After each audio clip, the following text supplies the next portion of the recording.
जैसे ही मैंने पीछे मुड़कर देखा तो वहां पर एक ऐसी खौफनाक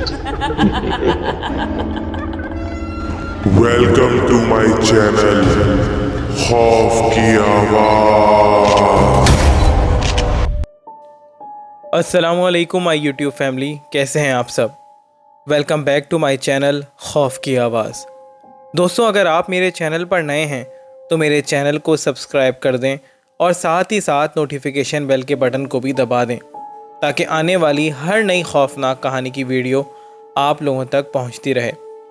उम्मीद है कि आप सब लोग खैरियत से होंगे और अपने अपने घरों में खुश व आबाद होंगे। अल्लाह पाक हम सब को शैतानी मखलूक़ात के शर से महफूज रखें, आमीन सुम आमीन। आज की कहानी हमें भेजी है इंडिया से नाज़मीन ने। अपनी कहानी में वो बताती हैं कि मेरा नाम नाज़मीन है, मैं मुंबई में रहती हूँ। ये बात आज से तकरीबन 20 साल पहले की है। 2004 में मेरी शादी हुई थी और 2005 में मुझे अल्लाह पाक ने औलाद से नवाजा था। मेरे घर बेटा पैदा हुआ था और मैं अपना 1.25 महीना पूरा करने के लिए अपनी अम्मी के घर गई थी। मेरी अम्मी एमपी में रहती हैं। मेरे घर में अब्बू तो नहीं थे मगर अम्मी और 2 बड़े भाई थे। मेरे एक भाई की शादी भी मेरे साथ ही हुई थी। उसको भी अल्लाह पाक ने बेटे से नवाजा था मगर उसका बेटा मेरे बेटे से 1 महीना बड़ा था। तभी मेरी भाभी अपने भाई के घर 1.25 महीना पूरा करके आ चुकी थी। अब जब मैं 1.25 महीना पूरा करने के लिए गई तो हमारा फ्लैट छोटा था। तभी सब ने फैसला किया कि ऐसा करते हैं, बिल्डिंग में ही कोई फ्लैट किराए पर देख लेते हैं। 1.25 महीना पूरा करने के बाद जब नाज़मीन वापस चली जाएगी तो हम खाली कर देंगे। हमारी बिल्डिंग में ही 2 मंजिला ऊपर वाले फ्लोर पर एक फ़्लैट खाली था। जब हमें पता चला तो हमने कहा कि ये तो अच्छी बात है कि सेम ही बिल्डिंग में घर मिल गया है।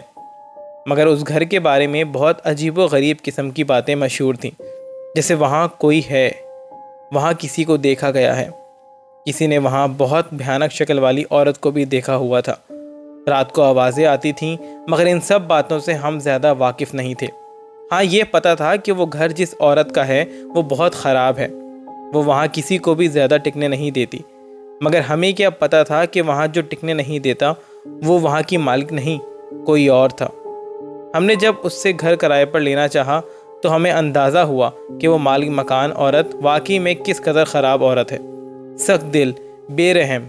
खैर, घर हमने ले लिया और फ़ैसला ये हुआ कि मैं, अम्मी और मेरा छोटा बेटा हम लोग ऊपर वाले घर में शिफ्ट हो जाएंगे। मुझे इस घर में आए हुए 2 दिन हो गए थे कि अचानक एक रात मेरा बच्चा बहुत ही ज़्यादा बुरी तरह से रोना शुरू हो गया।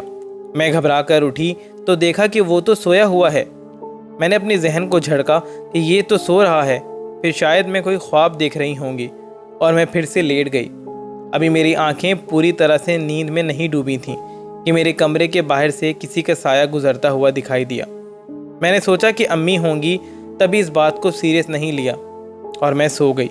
अगले दिन मैं अपने बच्चे को दूध पिला रही थी कि रात के वक्त अचानक बहुत ही ज़्यादा खौफनाक शक्ल वाली औरत मेरे सामने आ गई, जिसको देखकर मैं चीख मारना चाहती थी मगर मेरा जहन और जिस्म पत्थर का हो गया था। यानी मैं हिलजुल ही नहीं पा रही थी, कुछ बोल नहीं पा रही थी और बस खौफ की हालत में उसी को देखे जा रही थी। मेरा बच्चा भी लगता था कि पत्थर का हो गया है। मैं बस उसे ही देखे जा रही थी और वो मुझे देखे जा रही थी कि इतने में ही अजान हुई तो अचानक वो खौफनाक औरत कहीं गायब हो गई और मेरा जिस्म भी नॉर्मल हालत में आ गया। मैं बहुत ज़्यादा डरी हुई थी। अम्मी को बताना चाहा मगर चुप हो गई कि अब उनको क्या तंग करूं। उस दिन के बाद मेरा बच्चा बीमार होना शुरू हो गया।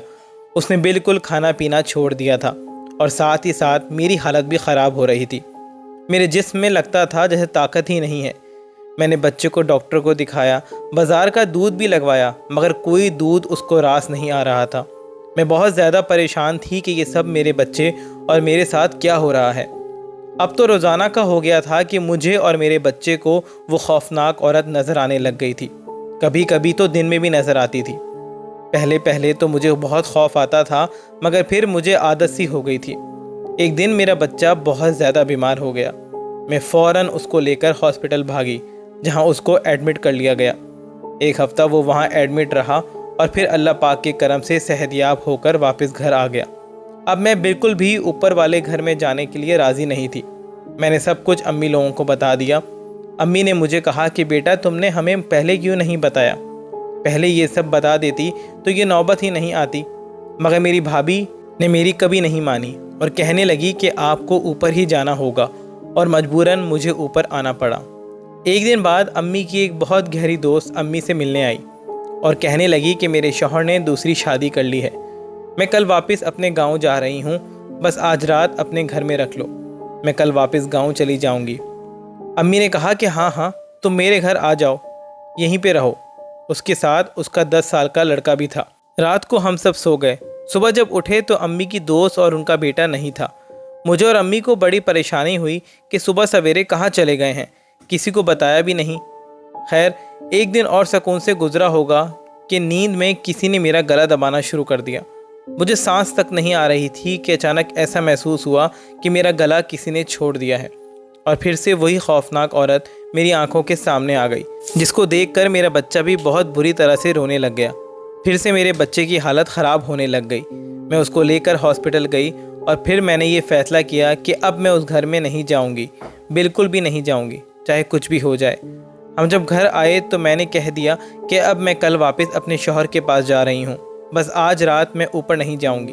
तो मेरे भाई भाभी और उनका बेटा ऊपर चले गए। रात को अचानक हमारे घर का दरवाज़ा बहुत ज़ोर से बजना शुरू हो गया। जब खोला तो देखा कि तभी भाभी भाई बहुत घबराई हुई हालत में खड़े हैं और कहने लगे कि नाज़मीन, तुमने सही कहा था, वहाँ वाकई में बहुत खौफनाक शक्ल वाली औरत है जिसने हम पर हमला करना चाहा, तो शुक्र है कि हम जान बचाकर आ गए।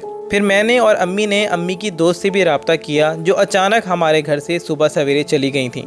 जब रब्ता किया तो उन्होंने बताया कि मुझे भी वो खौफनाक शक्ल वाली औरत नज़र आई थी और उसने कहा था कि चली जाए इस घर से, वरना तुझे और तेरे बच्चे को जला दूंगी। तभी मैं आधी रात को ही भाग गई थी। भाई के बच्चे की हालत बहुत ज़्यादा ख़राब हो गई थी और उसको भी एडमिट करना पड़ा था, और आखिरकार वो ठीक होकर घर आ गया। मैं वापस उसके बाद मुंबई आ गई। हमें पता चल चुका था कि उस घर में उसकी जालिम मालकिन नहीं, बल्कि वो खौफनाक शक्ल वाली औरत नहीं टिकने देती है किसी को भी।